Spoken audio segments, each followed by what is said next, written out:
The first time they saw each other, the world seemed to pause, as if destiny hesitated long enough for two souls to collide.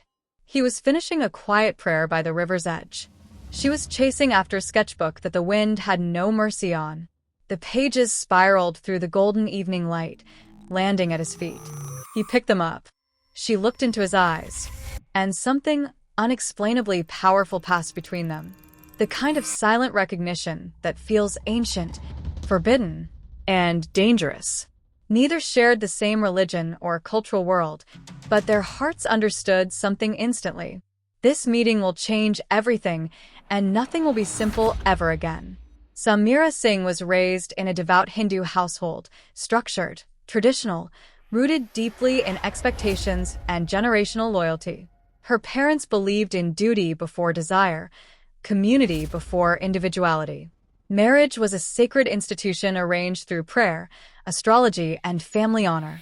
Samira's suitor had already been chosen, a man approved by her parents and her temple priest. Her dreams, her art, her independence? They lived quietly in a sketchbook she hid beneath her mattress.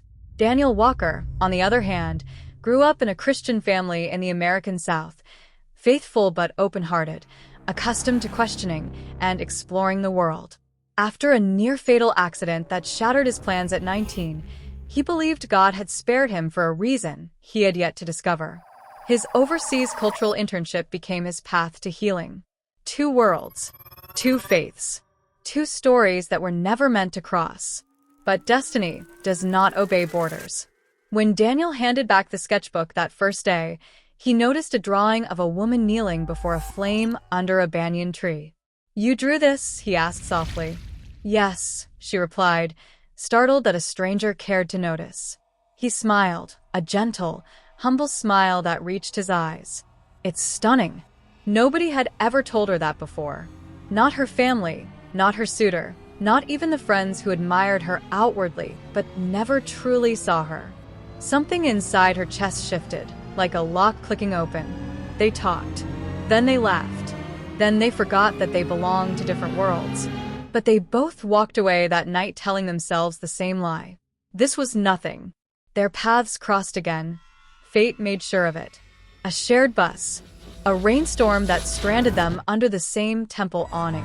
A lost bracelet found by Daniel and returned to her with that same disarming smile.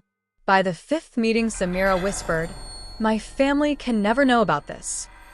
Daniel nodded, though he didn't fully understand the gravity yet. He believed in love that overcame obstacles.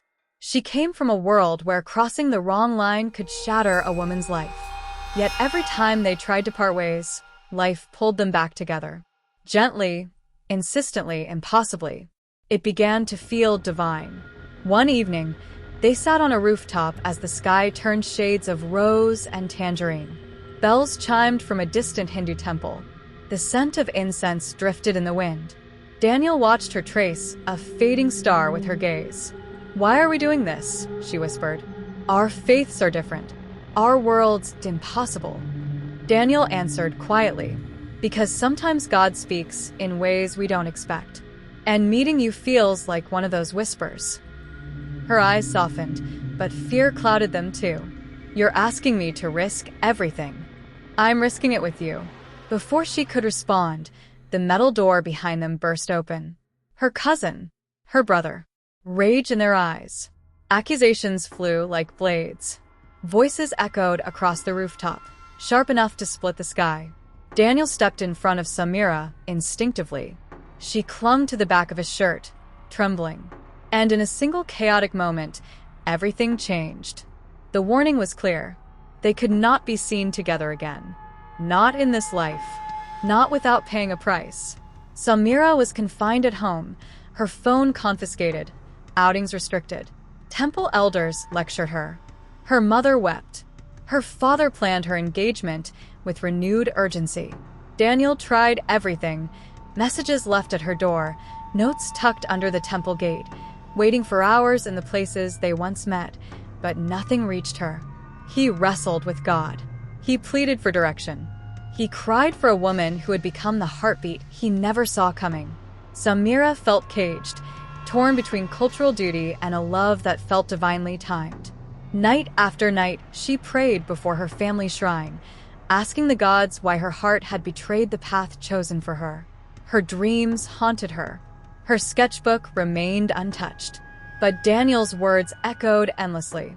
Sometimes God whispers in ways we don't expect. One night, while packing for a forced move to another city, Samira found her sketchbook hidden in an old drawer. Tucked inside was a small folded paper, Daniel's handwriting. "If you ever need me, choose courage once. I'll meet you halfway." Her breath shuddered. Her heart cracked open. So she crept quietly through the kitchen door after midnight, wrapped in a scarf, her footsteps silent as prayer. She did not know if Daniel still waited for her. She did not know if this choice would cost her family forever. But she chose courage once. At the river's edge, where their story began, Daniel stood, holding her lost bracelet, as if he had been waiting for her all along. She sobbed. He caught her. "What happens now?" she whispered. "Now," he said softly, "we write our own destiny." With legal aid and protection, Samira sought asylum in a Western country. It was painful, terrifying, lonely at times, but Daniel walked with her through every barrier, every interview, every fear, every moment she doubted herself. In their new city, Samira breathed freely for the first time. She studied art professionally. Daniel worked in interfaith outreach programs. They built a life that honored both their faiths, both their pasts, and the love that refused to die. Conversations with her family eventually resumed, slow, complicated, emotional, but healing began to bloom. Years later, walking hand in hand through an American botanical garden, Samira stopped to watch a single marigold bloom in the sunlight. "We still come from different faiths," she whispered. Daniel squeezed her hand. "And yet we walk the same path." Samira smiled, the same soft smile she wore the day they met. "Love," she said, "is the only truth that belongs to everyone." Daniel nodded. "And the only truth strong enough to rewrite destiny." Thank you for listening. For more strange love stories in unconventional places, do well to subscribe to the channel. It is free.